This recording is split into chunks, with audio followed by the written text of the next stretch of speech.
じゃあ、この、メディアは学生さん、若い世代が、はい、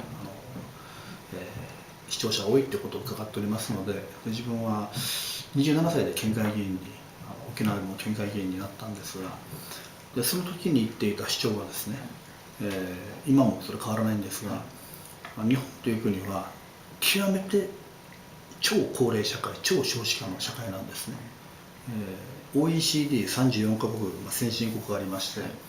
でその中で4人に1人65歳以上の人口の構成の国っていうのは世界で日本しかないんですよ。でその一方で15歳未満の方が 12% 台しかない国っていうのは日本とドイツしかないんですね。非常に若い人が、少ないんです。でドイツっていう国は数十万人単位で毎年移民を取ってますから。で日本っていうのは移民とか難民っていうものを年間30年しか取ってないですよ、おそらく。だから全く若い人がいない。で長生きできるのはいい国なんですけれども、ところが今この高齢化、つまり平均寿命と健康寿命っていうの差がですね、どんどん拡大していってるんです。非常に物理的には長生きしてるんですが、非常に体が寝たきりだとか体調を崩すっていうケースが増えてきておりまして、でこの健康寿命と平均寿命の差を縮めていくっていうのは一つの社会保障の軽減化につながる日本の最大のテーマの一つだと思っております。でその中で投票行動っていう時にですね、65歳以上が構成が一番世界で最も高い比率を占めるのが日本なんですね。でところがその60代70代っていうのは投票に行くんですよ。でその世代の約この半分ちょっとしかない若い世代っていうのはあまり投票に行かないと。数も少ないし投票も行かないということになるとですね、やっぱ政治っていうのは選挙に勝たなければいけませんから、投票に行かない世代の声より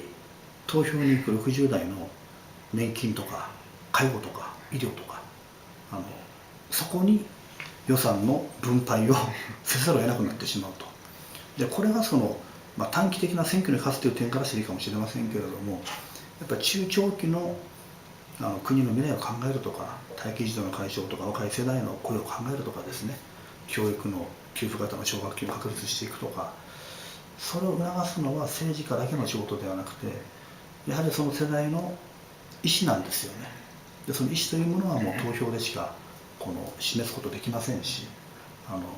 だから絶対に投票に行かないといけないんだと、私はそのことを強く20代の頃から主張しております。で最近というか今年から参議院選挙からですね、18歳からの投票権がスタートしました。で18歳っていう年は大体高校3年生が多いので、比較的投票率も高かったんですけれども、19歳はガクッと下がってました。で19歳っていうのはやっぱり高校3年生じゃなく、中には高校3年生もいるかもしれませんが、大学生とか社会人とか浪人生とか専門学校生とかですね、多岐にわたっていて、なかなか文部科学省だけで、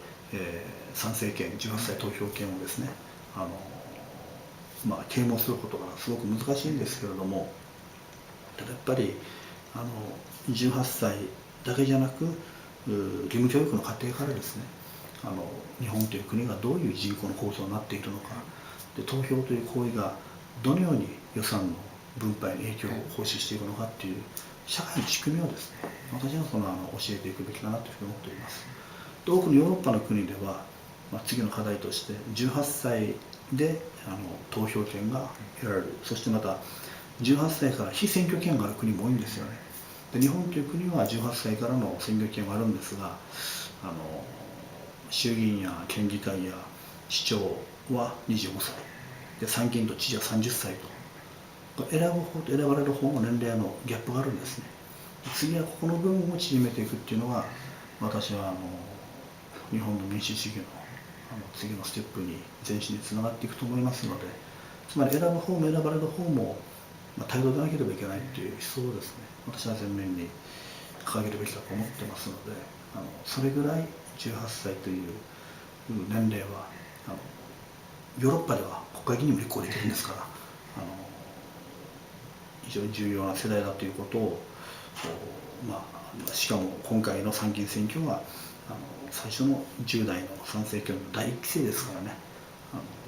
これからも、政治は生活ですから、自分の人生であり生き様なんで、やはりそういうところに、